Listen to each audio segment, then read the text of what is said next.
Hello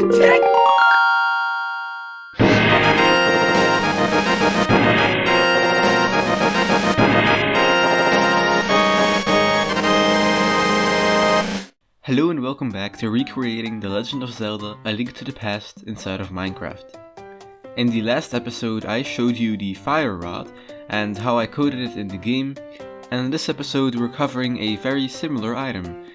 The ice rod is the second rod found in A Link to the Past. It's very similar in the way it works, and thus also in the way we'll code it, but first let's get into how it works in the original game.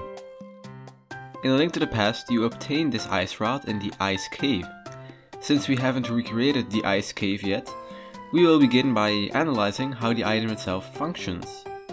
Like the fire rod, it sends out a flying ball, but this time it's blue and looks frozen, because it is. The ball then flies away from the player at a set speed until it hits a wall or an enemy. When the ice rod's ball collides with something, it creates a cold explosion which freezes nearby enemies permanently.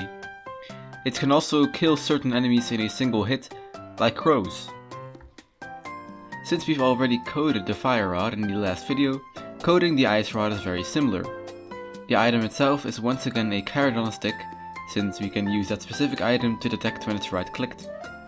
I then once again use the custom model data to give it its original texture from A Link to the Past. When it's used, we summon an invisible armor stand with a custom player head that resembles an icy ball on its head. Then we use commands to teleport it forward until it hits an enemy or a wall. If it does collide with something, it gives every enemy in a radius of 5 blocks the frozen tag. Enemies that have this frozen tag get a high slowness effect and a jump boost effect of 137, which makes it so they can't move or they can't jump anymore. This essentially renders them completely frozen. But there's no way to tell when an enemy is frozen, apart from that they're no longer moving. We'll use Minecraft's particle system to add some ice particles around the frozen enemies. The ice rod, much like the fire rod, uses up some of Link's magic in his magic meter. We coded the magic meter in Minecraft in episode 1, so let's apply the same logic and code to the ice rod. It'll remove 2 points from your magic meter. With that all coded, let's test it out in the game.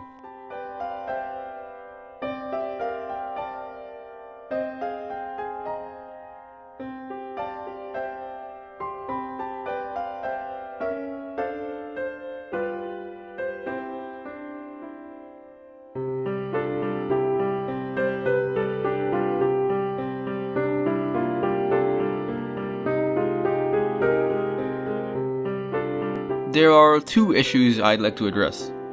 Like with the fire rod, the ice rod has some sound effects we can add for when it's used and when it collides.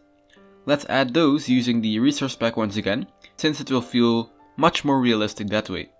But the second issue isn't as easy. Right now, when you freeze an enemy, it stays frozen permanently, like in the original game. This, however, is very broken and very overpowered in the current context of the map, and I'm hesitating whether I should change this to a timed thing for like 10 seconds, 15 seconds. So if you have any suggestions, make sure to tell me in the comments or join my Discord server where there is a channel specifically for suggestions. But right now I'm not really sure if it really fits the recreation, so make sure to tell me. But anyway, here is the new version with the sound effects. Let me know what you think of it right now.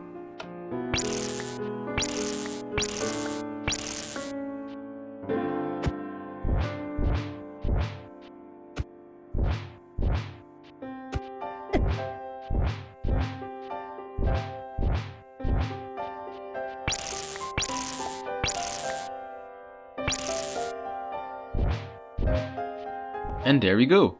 We coded a working ice rod from A Link to the Past inside of Minecraft, another part of our project of recreating the entire game. In the next video on July 31st, we will cover the bombs, how they work, how I coded a mechanic to pick up bombs and to throw them, and much more. So stay tuned and subscribe for that. If you want early sneak peeks and previews of this project and others, join my Discord server. For now, I will thank you for watching and stay safe.